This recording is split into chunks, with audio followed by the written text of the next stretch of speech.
8h17 ce samedi matin 5 décembre. Merci de nous accueillir chez vous. Natacha et Carole sont là sur le plateau de votre Télématin mobilisé, vous le savez, pour le Téléthon. Et avec Carole, avec laquelle nous allons commencer, on va maintenant mettre à l'honneur une famille et puis son témoignage, une famille très unie. Oui, une famille que je ne suis pas prête d'oublier. Et oui, ça s'appelle... Oui. Pone et Naïba. J'avais l'impression que vous vouliez m'en parler encore, parce que je sais que vous avez vu le sujet, Laurent. Oui.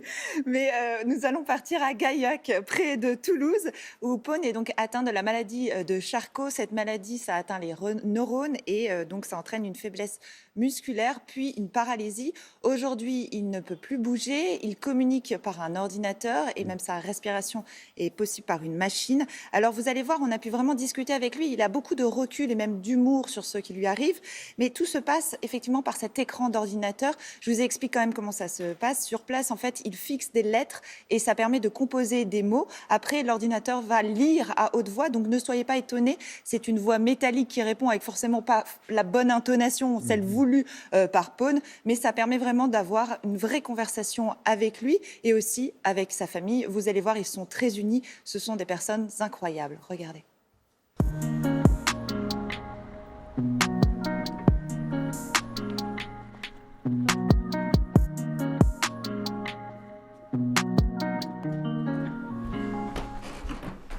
Bon papa.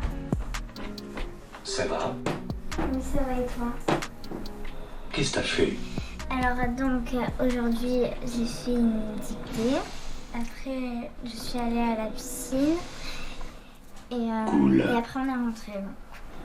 Avec mon papa, j'aime bien inventer des nouvelles histoires. J'aime bien des fois jouer avec lui. J'aime bien faire des blagues avec lui. Yes. Donc là je te dessine toi. On a appris l'annonce de la maladie, c'était en avril 2015.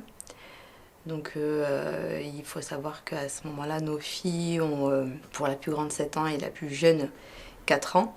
Et donc à ce moment-là, quand on nous annonce la maladie, c'est un choc, c'est un hypercute. Alors là, les yeux ils sont vert turquoise. Donc à ce moment-là, en fait, on réfléchit pas trop et on tient et on est obligé de tenir parce qu'on a nos filles.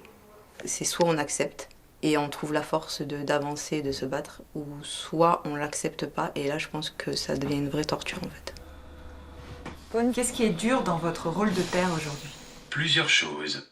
Les moments à côté desquels je passe, comme les vacances ou les fêtes. Ne pas pouvoir les prendre dans les bras. Ne pas pouvoir leur parler avec ma voix. Et c'est long de passer par la machine. Mais je me suis fait à tout ça.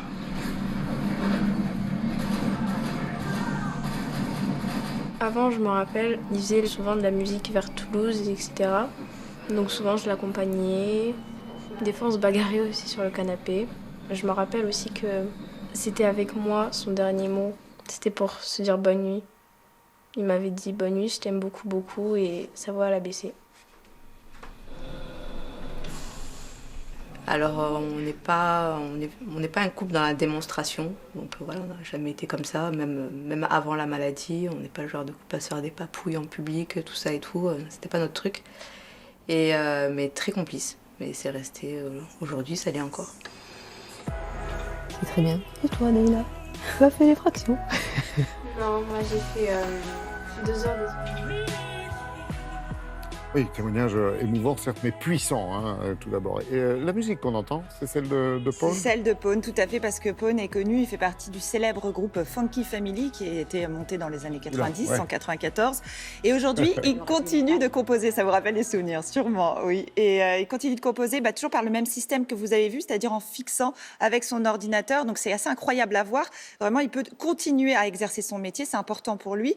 Et aussi, c'est vrai, il a besoin de ça, d'être très actif, mais c'est très fatigant parce qu'en fait, entre chaque session, il faut vraiment lui faire un massage en fait des yeux pour pouvoir se reposer. C'est très très dur pour lui, mais en tout cas, il est là et vous savez que Waiba aussi, vous l'avez vu à ses côtés, elle est très optimiste.